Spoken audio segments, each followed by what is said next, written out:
Well, hello, friends. Welcome to another bicycle ride around the Silver Coast region of Portugal.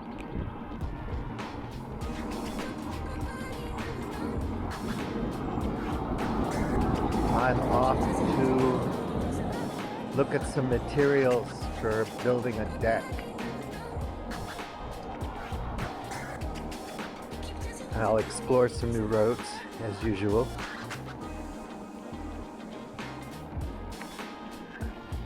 I was talking to a friend of mine that I've known since childhood yesterday. And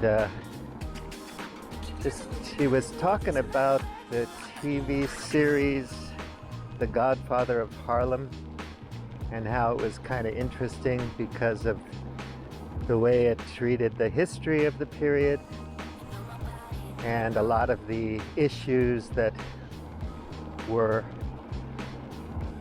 important during the 1960s and 70s, and kind of how things just haven't really progressed that much.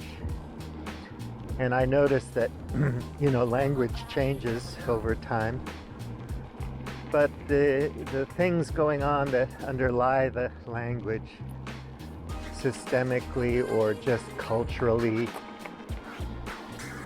they don't really change. The same kind of animosity is there, the same kind of otherisms is there, scapegoating, racism, violence, and so on and so forth. Yeah. Same day, different song, or same song, different day. I don't know. The more things change, the more things seem to stay the same. If you look at history from a broad perspective, you'll notice that. Who's to say what's more violent, Was it the 60s with the weathermen and the bombing and the riots, Vietnam War and all that, or is it now? With the police shootings and so on and so forth. It's always been tough for a lot of people, and for a lot of people, for some people not so tough, but if you're a gangster, you can get killed by another gangster. If you're a pirate, you can get killed by another pirate, or the military of some government, so you're not exactly safe. They don't live that long. A gangster in certain neighborhoods in the world, their chance of mortality goes way up. They're in a dangerous business. So, high risk, no reward, basically, because you're doing it for all the wrong reasons, and you're doing it because you're under stress, because you're oppressed, because you're poor, because you have no other opportunities, because you're less educated or whatever. And so life is tough for some people. And after having that conversation last night, I read another superlative article by Chris Hedges. I've read Chris Hedges' books and articles over the years, and he's a social critic and a journalist and an author, a thinker, maybe a public intellectual, but because he's such a social critic, he's not in the forefront.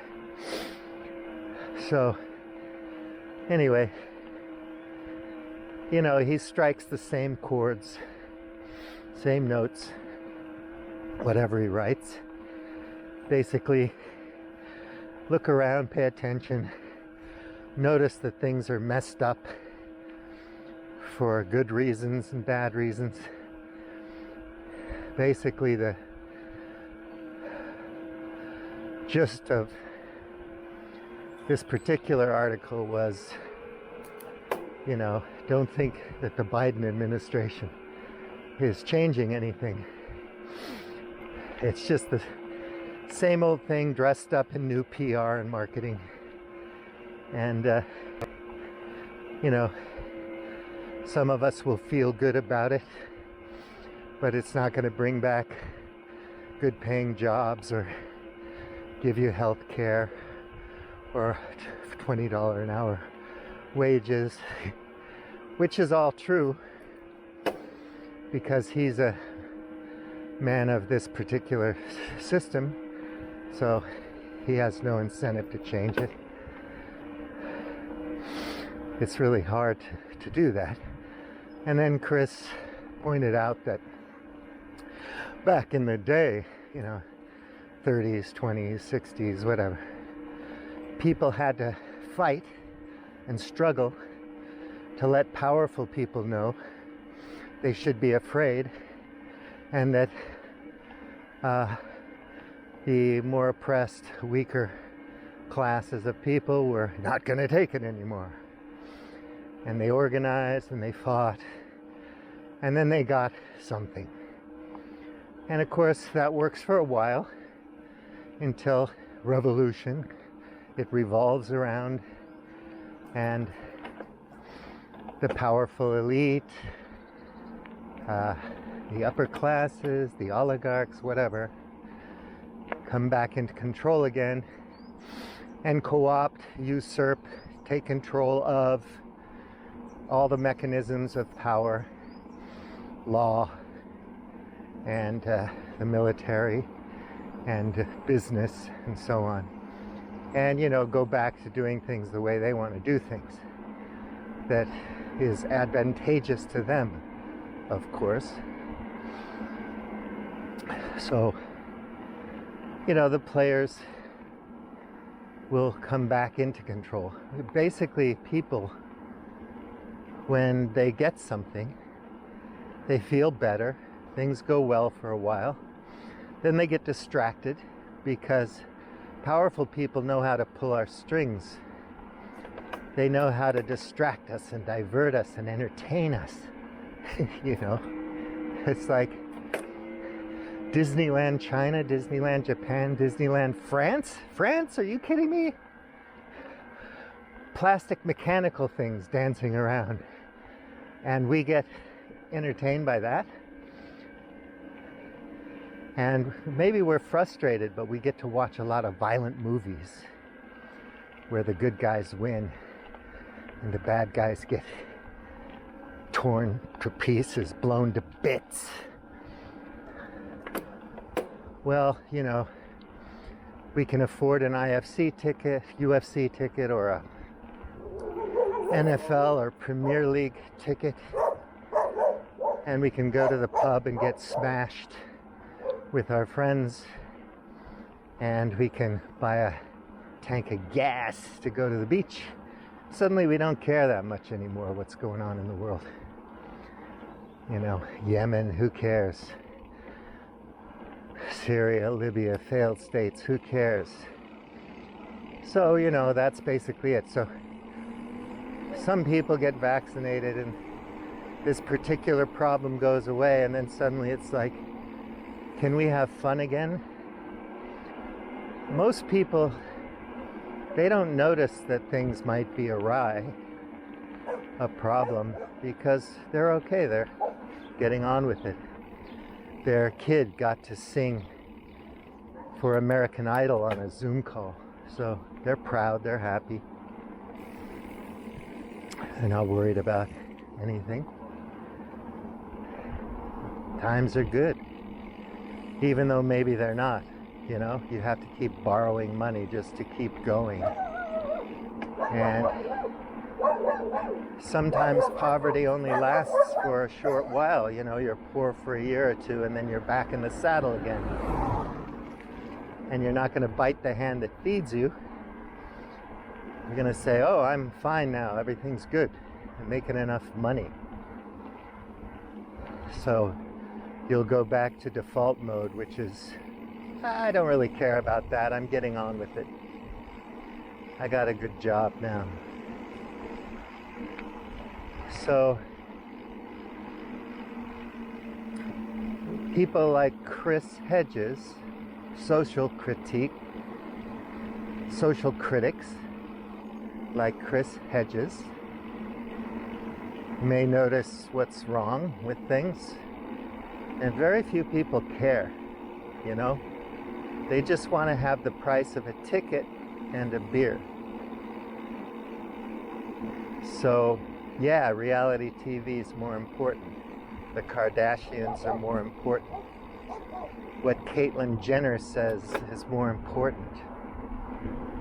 Or whatever, the culture of football in England, you know. People don't realize that whether an American owns the team or somebody else, it's the same damn business. It's not a pure sport. But I'm a sports fan. I like sports. I like games that are fair and have interesting, good rules so that the game is interesting and competitive. And basically the game just keeps getting hijacked by players who don't want to play by the rules. Basically gangsters, criminals.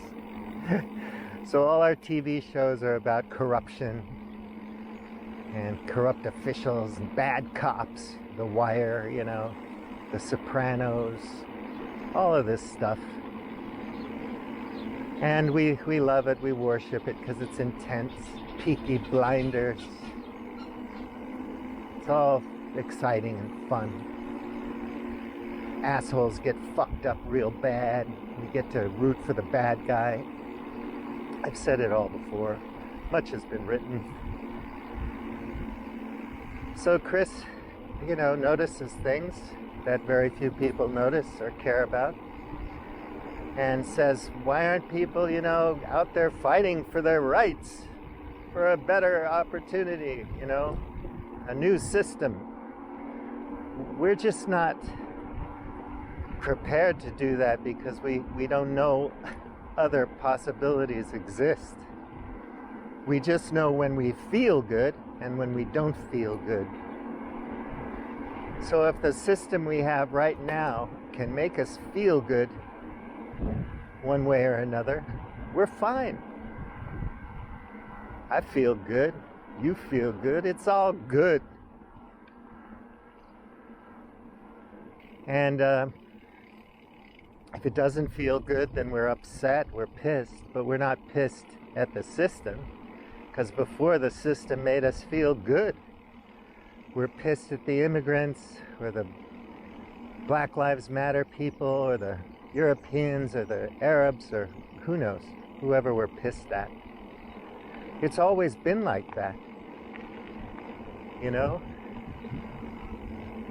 The Irish and the Anglo-Saxon Protestants, you know, banning Asians from coming to the United States. It's just always like that. Human beings are a violent species. I mean, even, you know, when we feel good, when we're in the jungle being groomed and everything is nice and peaceful, we're fine.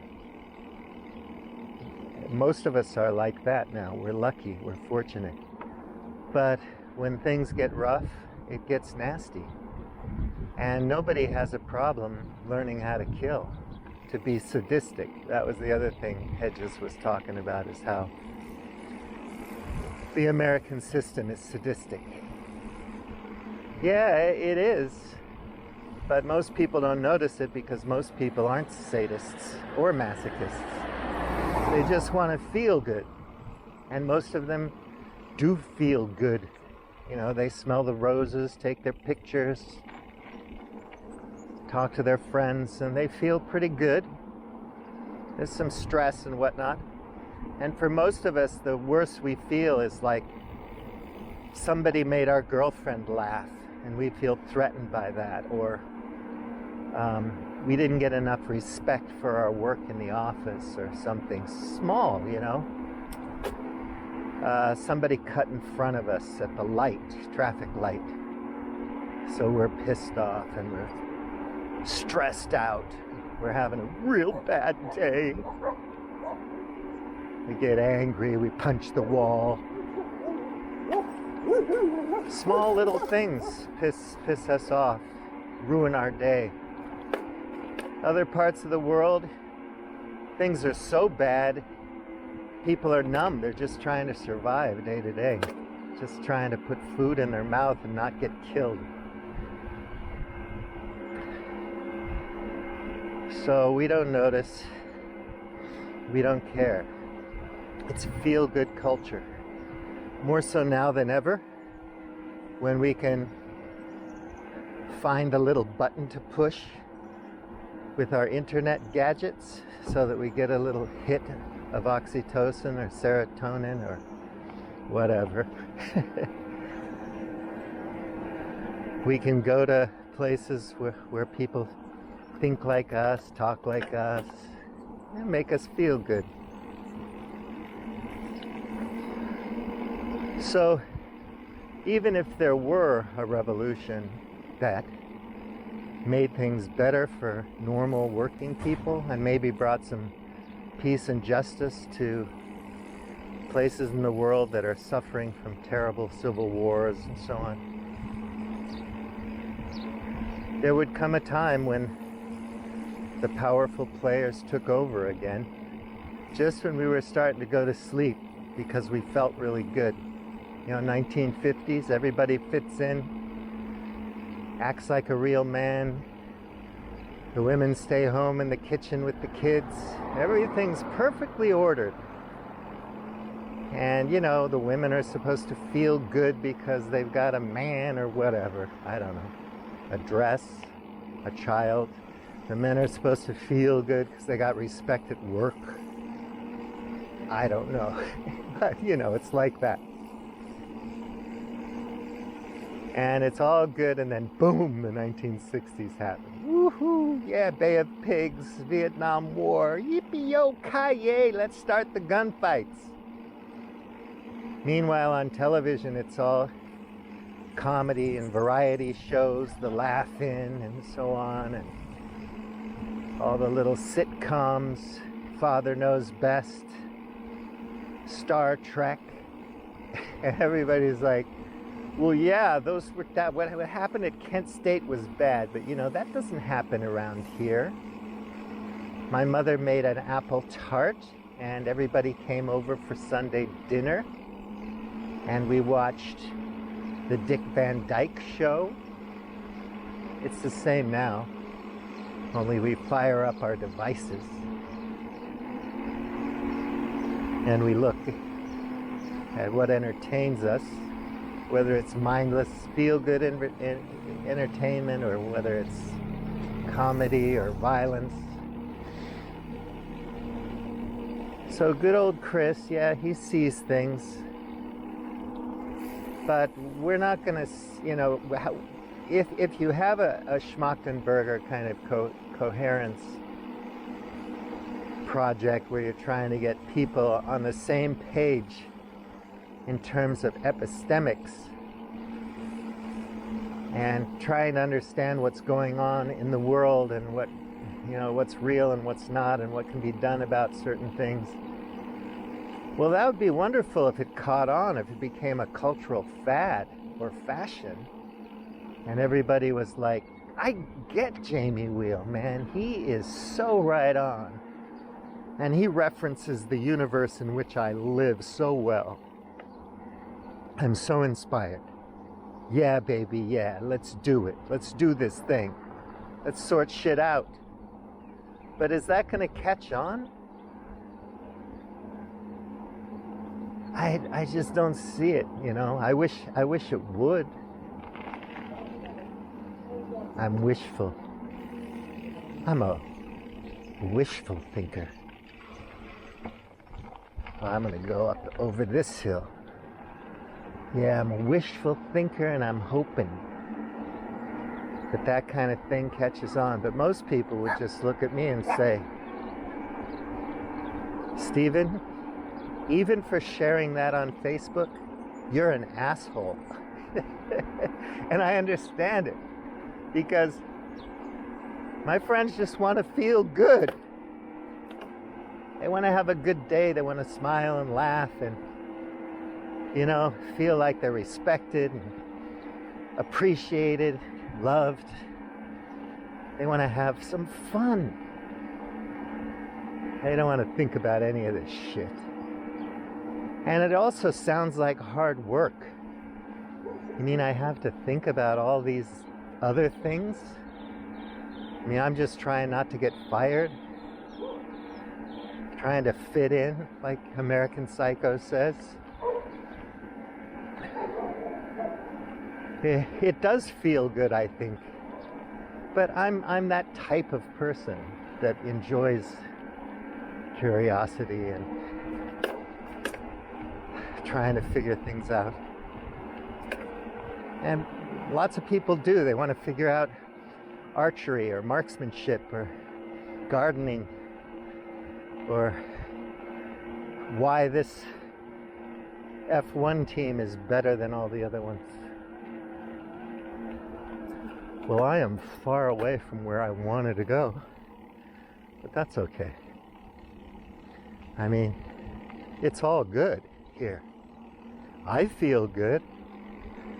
So why am I reading a Chris Hedges article when the weather's like this and talking about it? Who's gonna listen? It's a joke. Well, I don't know what more to say, so I'll stop. Bulliam T out. Bulliam T here, riding around the state, the province of Leiria, heading towards Benedita. I love going up and down these hills, especially on a electric motor assisted bicycle. Yeah. So it's chilly, but obviously really warm in the sunshine.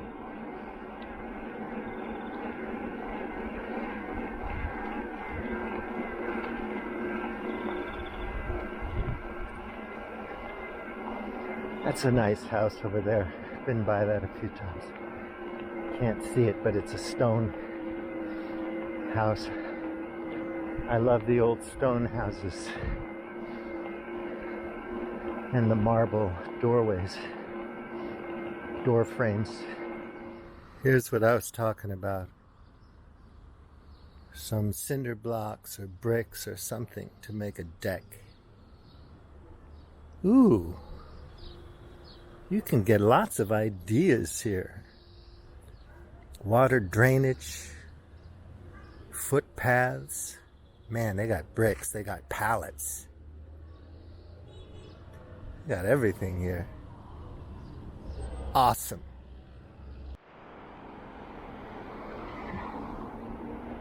Now I'm in Benedita. I was thinking about trying to find Santana Market to see if it's open again. It's a big market. Lots of vendors. Oh, another little thing about the feel-good factor. That's another thing that explains why some people like the dictator and some people like the communist dictator. You know, Castro or the guy before Castro. You know, Hitler or, you know, the guy before Hitler or the guy after Hitler. You know, FDR, the guy after FDR. There's always some constituency that's being served one way or another by any given leadership. So they're going to feel good while other people feel bad. And the people who feel good are going to have no problem justifying and rationalizing why Castro is a great leader. Whether or not he is doesn't really matter that much, because I'm not saying it's all relative, but it just depends on where you're standing, what circumstances you're in. That'll determine what you think about Fidel. Also, just the way you've been educated and acculturated and so on. You know, it's not totally relativistic, because yes, there is a lot of there in the world, but you know what I mean. So if you're a Wall Street guy, quote unquote, you're gonna love financial deregulation, and you'll have all kinds of experts you can point to that love it, and they'll have lots of good reasons why it's really wonderful for everybody. It lifts all boats. If you just deregulate the financial world, all boats will rise. You'll all be able to afford a ticket to the ball game. And then there'll be other people who say, no, it's not working too good for me. I'm not doing so well. But I'm doing just well enough not to get too pissed off. That's the trick. The real balancing act is, can the powerful class, what I call the players, make the plebs, you know, the common folk, the putongren, comfortable enough that they don't get angry.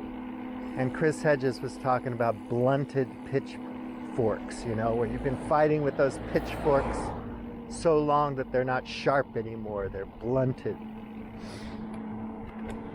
And finally you got what you wanted, you know, a union, or you know, an 8-hour workday or something,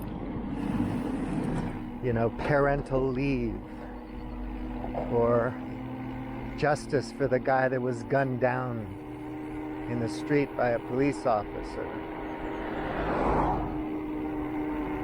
That's the trick. And as long as the quote unquote ruling class or the players are making enough people comfortable, there's not going to be a problem.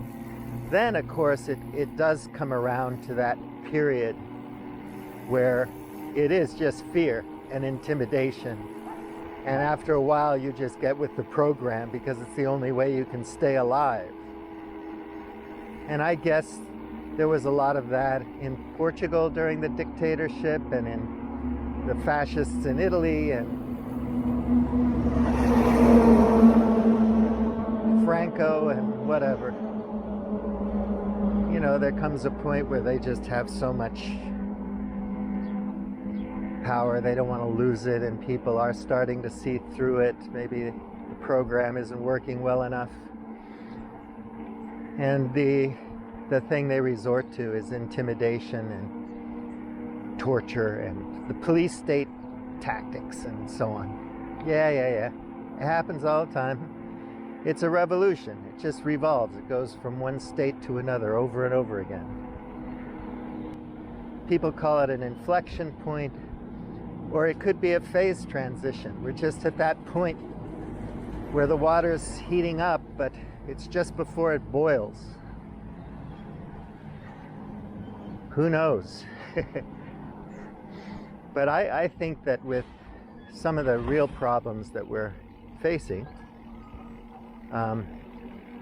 when it starts to boil next time, it's going to be pretty rough on everybody, including the ruling class or the players or whatever you want to call them.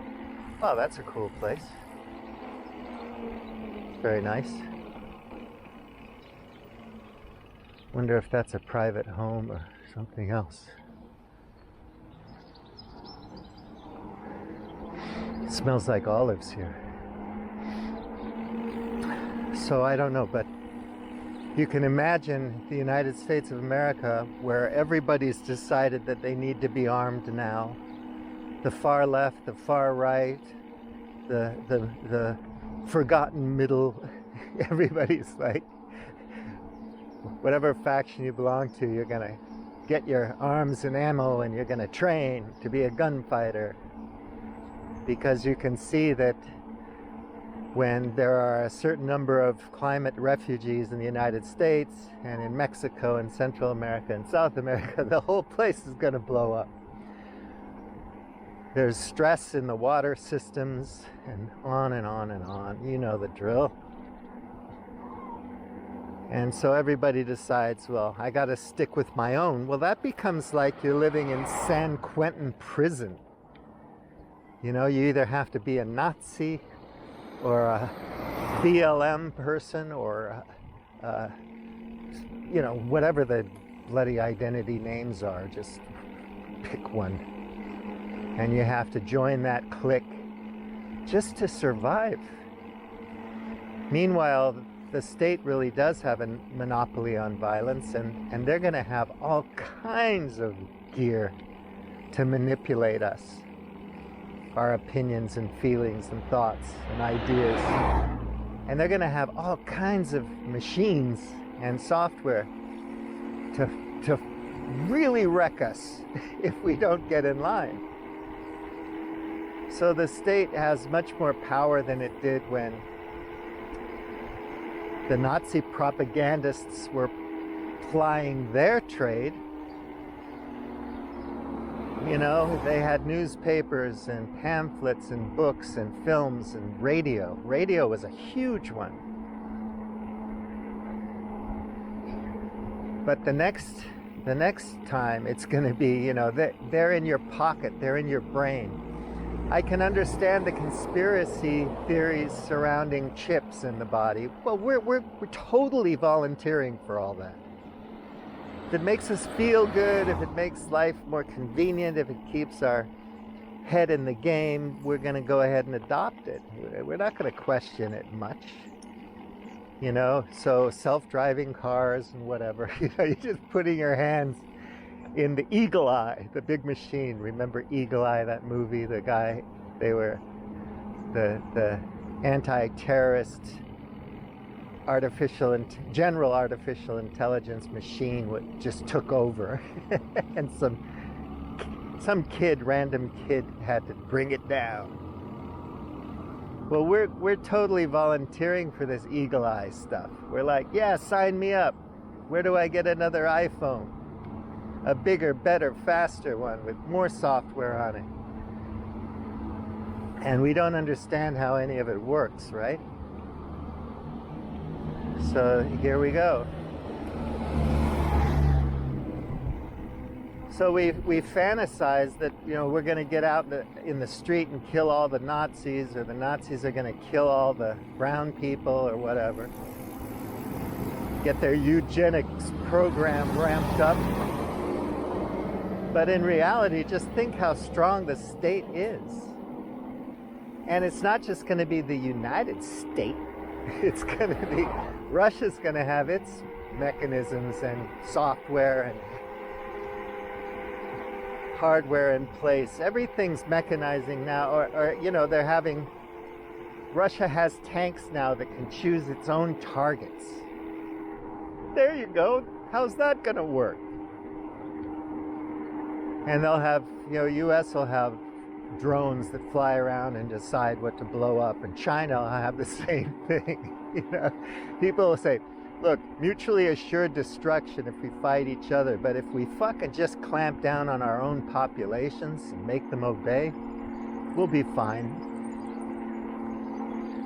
But they're still going to have wars, because that's what they do. They want control. People in power want control. So they're going to feel their power and control is threatened by some other group with power and control.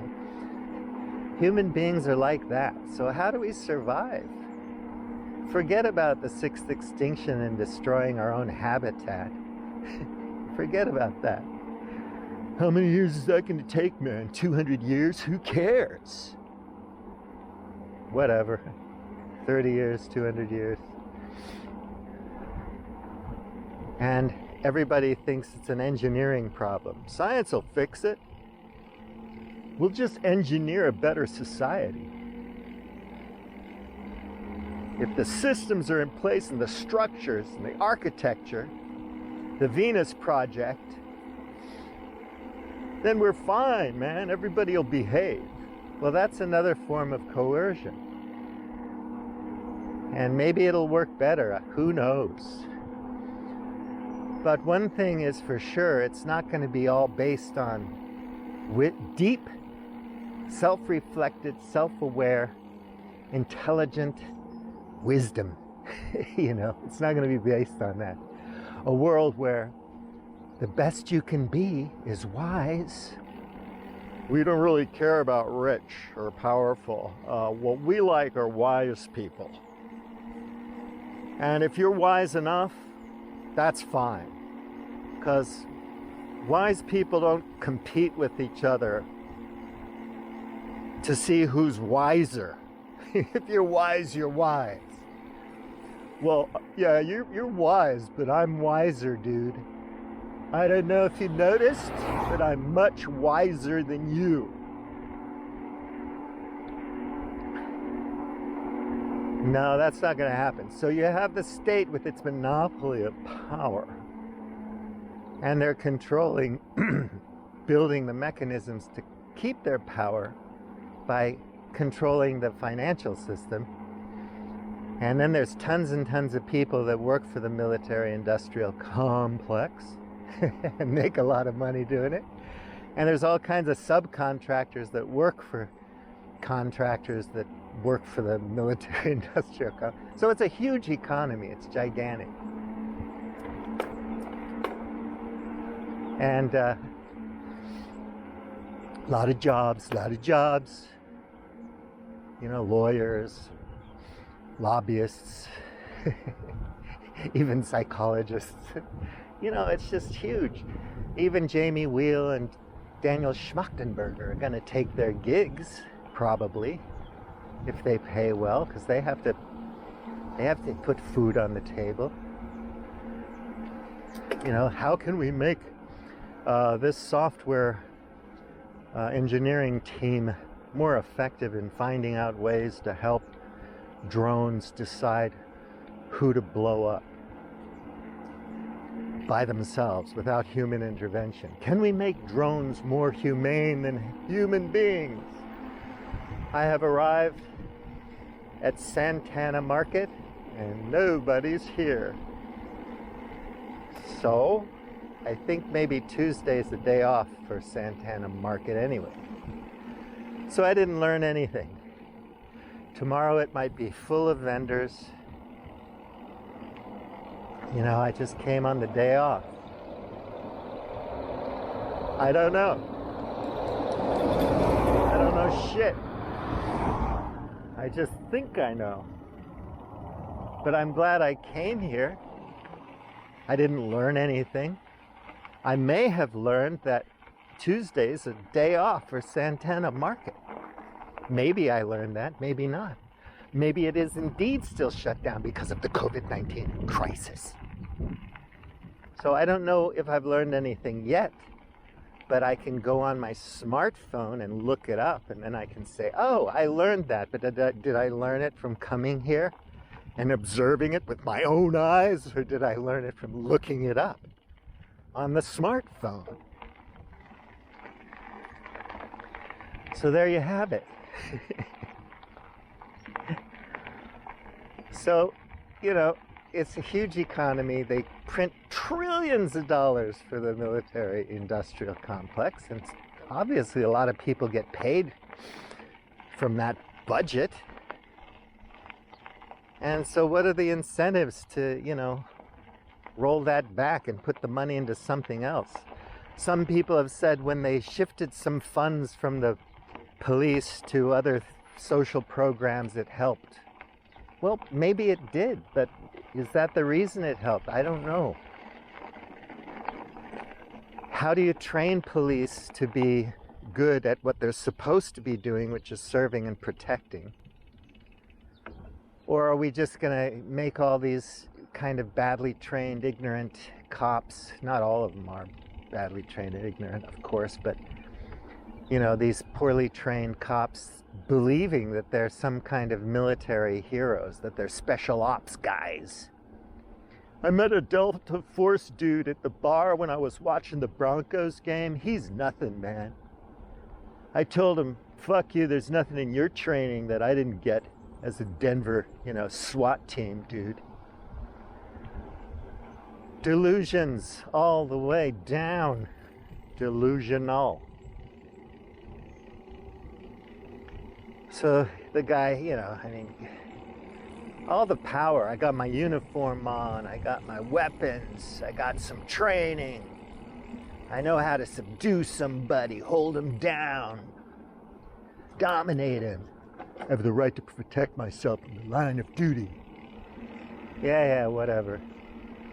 You can't spend money on like single mothers and expect the world to be peaceful and secure. So it's a huge business, and it's a huge business all around the world. Military hardware and software, not just in the United States. And the world's figuring it out, and they're getting good at it. It used to be that only the United States and Russia or some other players, France, UK, could come up with some really nice hardware and software, you know? And now it's like everybody's getting into it. Let's not even talk about cyber warfare or CRISPR technology, bioengineering. Suddenly everybody can do it. Why would I want a fancy jet airplane when I can crash the information grid and then drop a really seriously deadly disease into a football stadium? Can you imagine?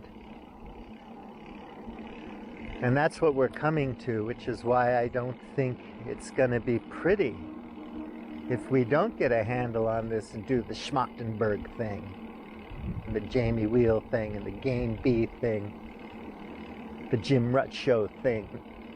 Forget about Sam Harris and all these other posers, you know. I'm having interesting conversations with... Yeah, everybody's having interesting conversations. Great. We all love that.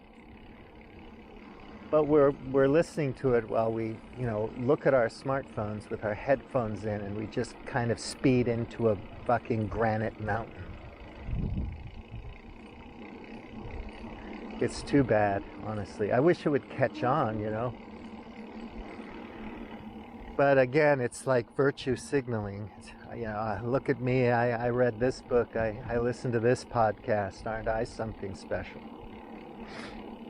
Voted up, voted down, liked, disliked, you know. Oh, it's sad. And we would need to like scale back our whole concept of civilization and everything to get anywhere near a wisdom culture. Unless it was coerced, you know. Like, you have to fuck the sensei, you know, the guru first, and understand and surrender before you can move up the ladder of spiritual enlightenment.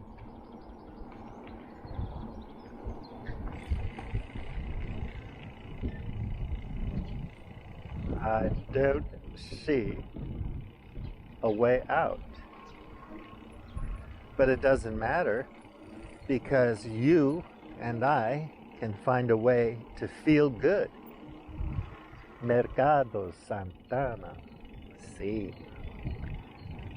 And if we can push our button, you know, buttons, and make ourselves feel good, I don't think I want to go down to that big crowded road. So I'm going to try to skirt along these power lines. Hope I don't get cancer.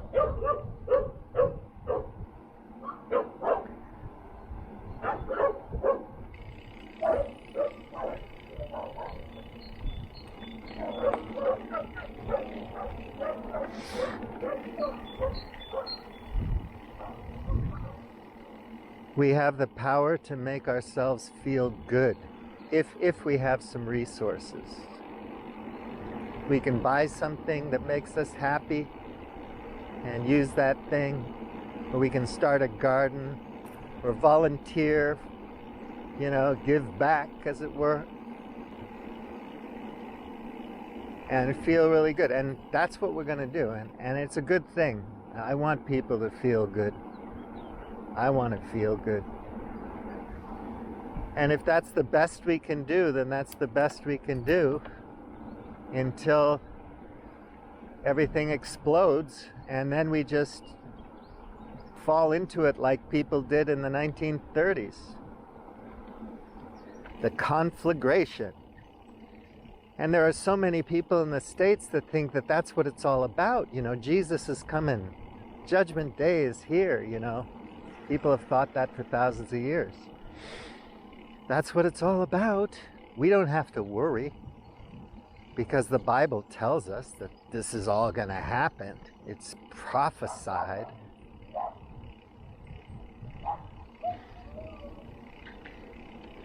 And they feel good. And when people get killed or blown up, or embassies moved, they're happy. They feel great. They go to church. The preacher tells them all about it. Prosperity gospel. They leave church feeling real good and righteous. All their questions have been answered. They know it all. Until next week, they might start to question again, but then they go get another dose of certainty. We've got another variant of doubt coming into the world. These variations of doubt are very dangerous. They make people think that their truth might not be the whole truth and nothing but the truth. So we need another inoculation of the one and only truth. And that's the propaganda machine. It's there to give you another booster dose, so you adhere to your ideology, and you're right, that the white race is better than all the other races, and that the other races should just go live in peace somewhere with their race and leave us all alone so we can run the world proper, or whatever it is you think. Left identity politics, neoliberalism, postmodernism, and it becomes cultish, and it becomes really ugly. It's like Jamie Wheel talking about the culty cult and all that. It's really interesting. It's a good model. It's a good descriptive for it. He really nails it, I think. But how do you get somebody to ask those questions? You don't, because if you suggest that their vaccine isn't really helping, the preacher's wrong, dude. Or he's just telling you a very narrow part of the story. He'll just say, I don't know you, man. I don't know who you are anymore, dude. I used to think you were a good guy. I'm going to delete you, and if you come anywhere near my children, I'm going to have to shoot you in the face with a shotgun. Because the way you're talking now, boy, is dangerous. And I have the right to protect myself. My friend was telling me the other day during our conversation, she had a beg to differ moment with a Trump person, and that person got violent and threatening because he didn't like what she was saying. A big man, strong man, well-armed man with skills, didn't like what the little woman was saying. had to resort to violent threats. My friend had to tell the police and other people about that. And they had to threaten him back so that he'd go away. See how that is? It's crazy. Absolutely crazy. So we go to the bookstore or the podcast or the website or the Facebook page to get a booster shot for the variants of doubt that have come into our lives and threatened our worldview, our understanding of the truth, the whole truth, and nothing but the truth. I'm not saying it's all relativistic. We don't have to go into all the various philosophical arguments over the last 2,000 years to talk about that. Just that the truth is a big picture, and it's complex. And it's situational, contextual. All kinds of things have to be taken into account when you're playing around with thinking you understand what's real, what's truth. And a lot of us don't want to do that because it leaves not culty cults but doubty doubts in our world of truthy truths. And we don't like that. It doesn't feel good. It's like somebody who doesn't eat Brussels sprouts. You're not going to tell them that Brussels sprouts are good for you and that they're tasty with just a little bit of salty butter. They're not going to eat your Brussels sprouts because they don't like them. I don't like them.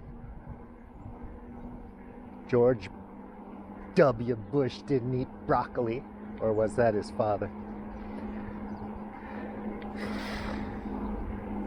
So anyway, that's a biggie. When this thing blows up, I think some people might think that the only thing that's going to keep us from, this kind of World War II-esque thing where all these conflagrations just break out all over the place.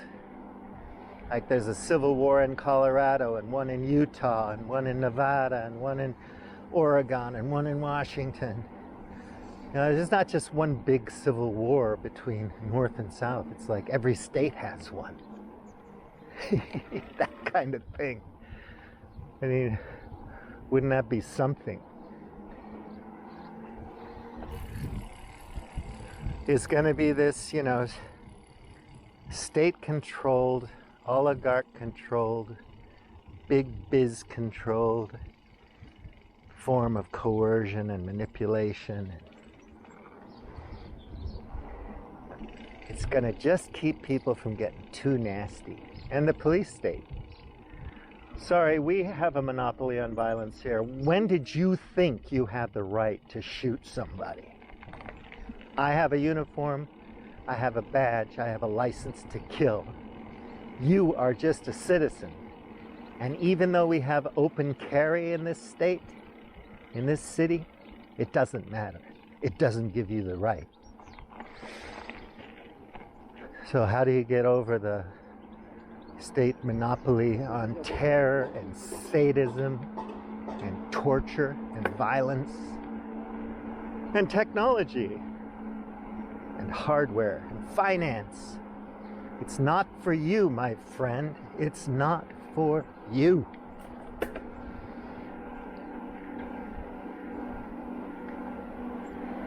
Unless you want to be a killer and a gangster and take that risk that your life might be nasty, brutish, and short, you might just lose, man.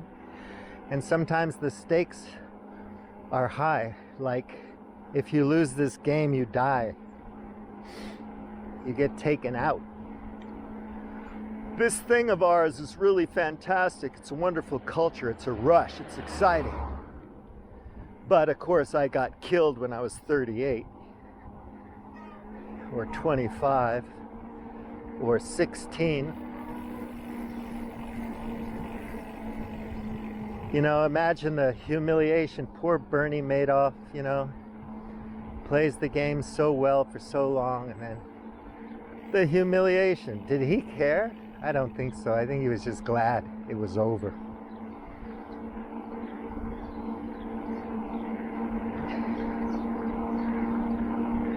And all the people who believed it. Oh, I'm smart. I'm a really smart investor. I make 20% return a year on year, because I give all my money to Bernie Madoff. You know, I'm smart. That's how smart I am. I'm a savvy investor.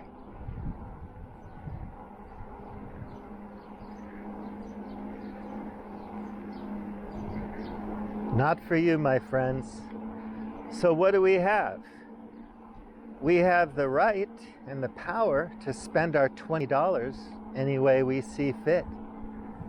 Buy a pizza or an organic salad, go to the picture show, or buy a ticket to the ball game. We can buy a yacht or a plane if we're lucky, or a house, or carrot seeds, or daikon seeds, bicycle, a red leather jacket. Nobody can tell you how to spend your money. And you'll have lots and lots of pretty shiny things to spend your money on, and it will make you feel good when you're spending it. And then you'll have to get a hold of some more so you can spend more, so you can feel good again. And it's all tied to that.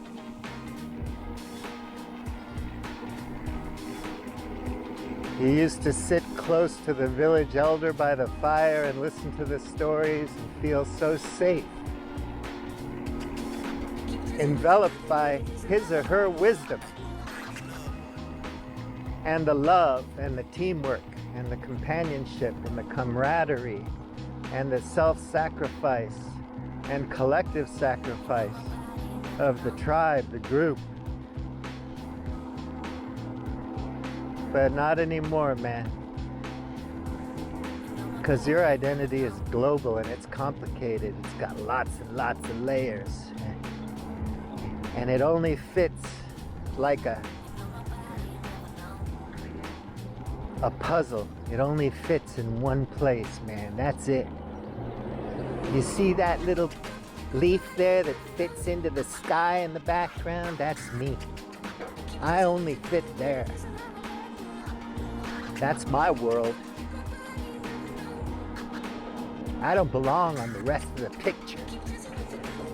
The big picture, to hell with that.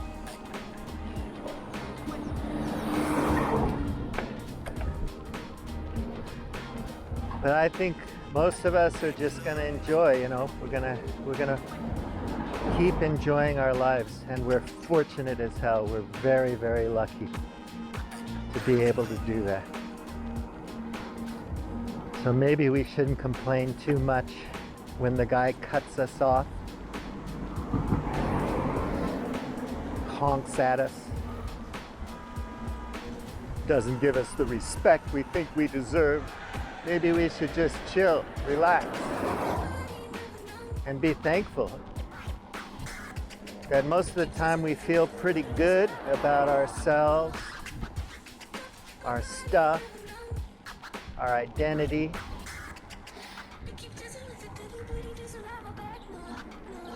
How can Japanese people feel good about being Japanese? Pakistanis, Mauritanians. Well, they do. They can find ways to feel pretty good. Some more complicated than others.